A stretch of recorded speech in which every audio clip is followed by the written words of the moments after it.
Gonna go get some birthday card.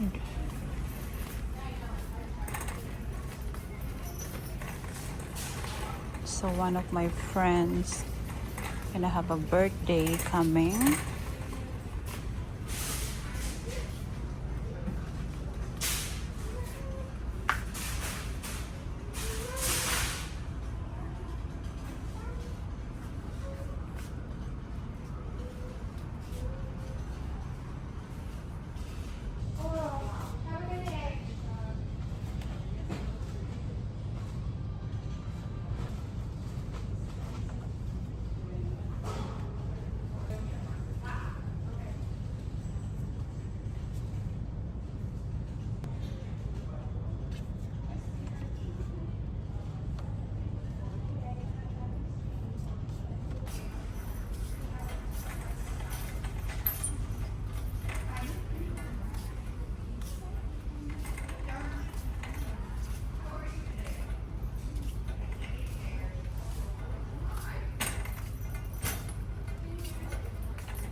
So I need some comb.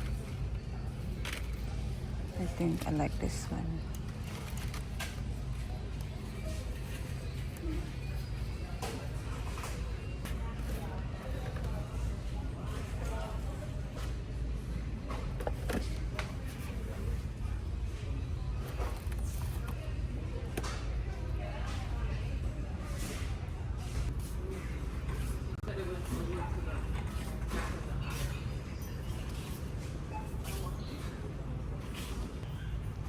Let's get some face mask.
For soup.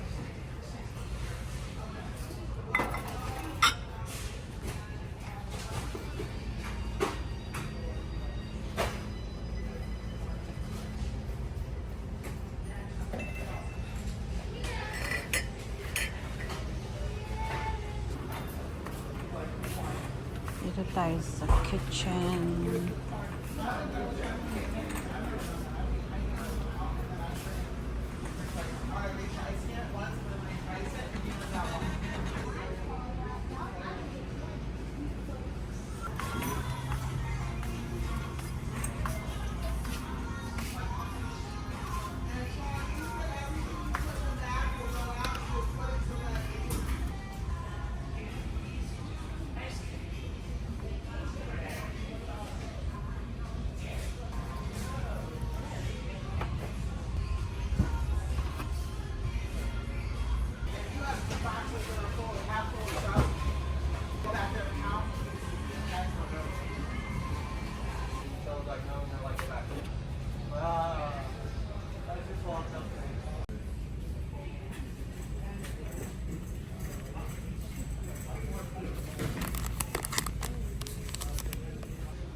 Right. You know, soup is fine. I can freeze soup.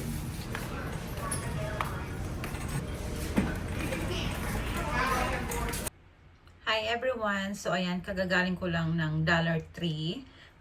So ito yung mga binili ko.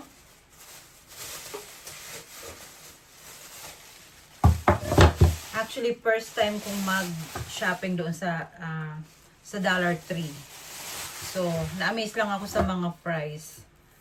Bumili ako ng ragu. Sauce siya pang kung anong gusto mo, like spaghetti meatballs. And then, bumili ako ng pork and beans. Gusto ko ito. Sometimes nagkikrave ako niyan. Bumili ako niyan. And then, chicken noodle soup. Yung asawa ko kasi minsan gusto niya yung chicken noodle soup.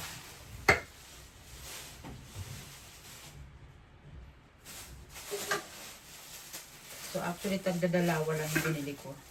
And tomato sauce. Gusto ko yung brand na, na Del Monte.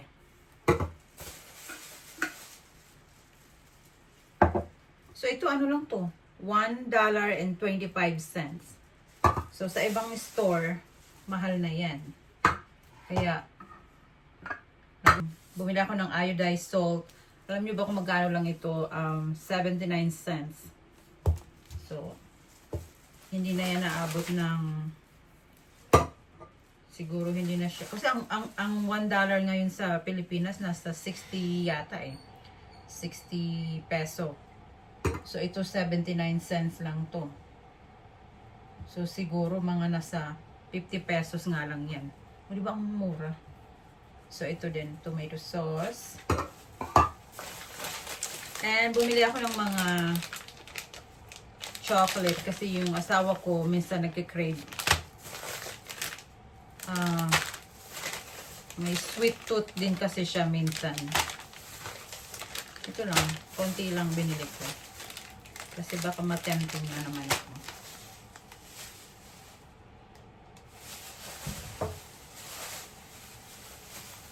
And then,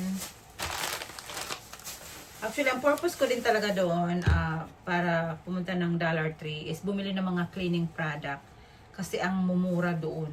Ito, ano lang ito, $1.25. Yan. So, sa US, I mean sa Pilipinas, ano na ito, mahal na. Yung mga ganyang brand. Tapos, itong laundry detergent, nasa ano lang ito, $5. Ito lang yung pinakamahal na nabili ko doon, $5. Tapos, itong pang tanggal ng bara, nasa I think, nasa $2 siguro ito. So, ito yung isa din doon sa medyo mahal. mahal na yung $2 ha.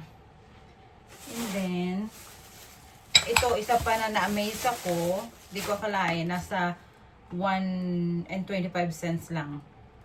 Sa ibang store, it's either nasa $3 na ito or $2 something. So, kailangan talaga namin to kasi minsan pag nagbe-bake kami ng chicken. And then, bumili ako nitong suklay kasi naiwan yung comb ko doon sa Pilipinas. Ano lang naman ito? $1. So, mura lang. Saka yung asawa ko, gusto niya ng small mirror.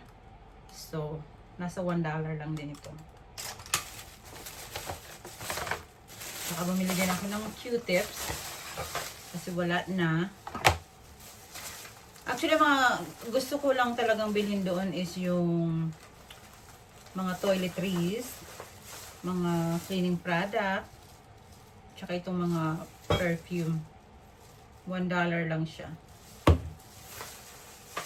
Ito naman lagayan ng sabon sa shower. Binili ko na lang din kasi $1 lang naman. Tsaka kailangan ko kasi. Ito pang pabango sa toilet. I mean sa bathroom. And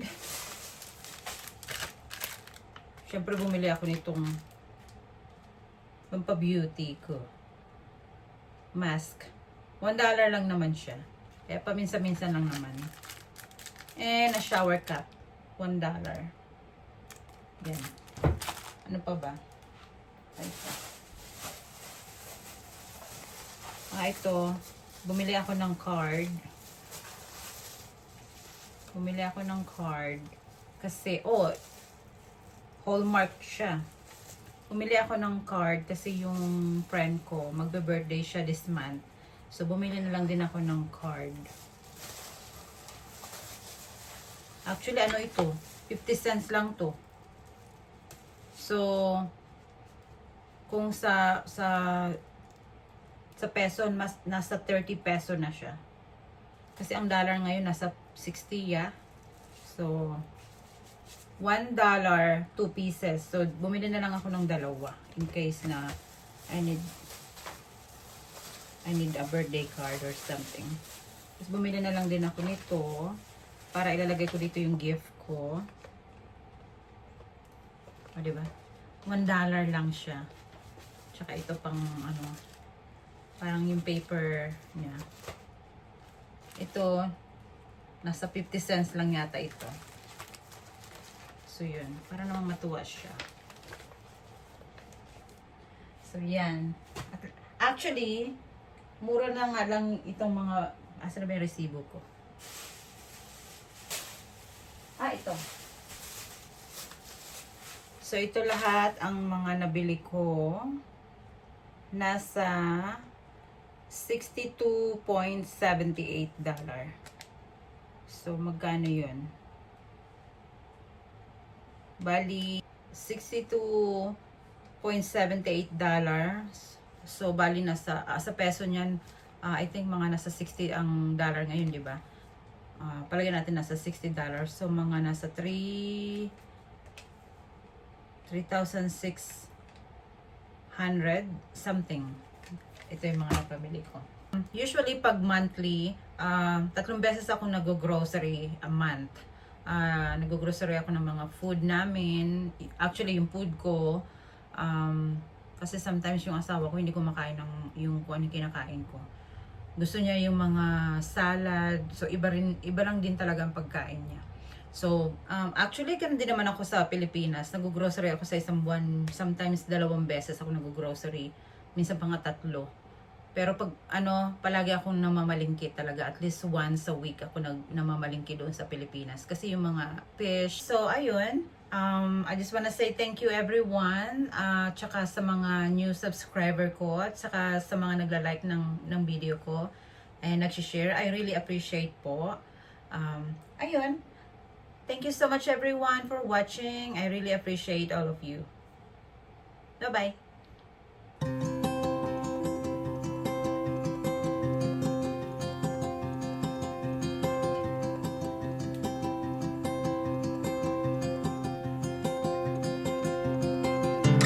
Thank you.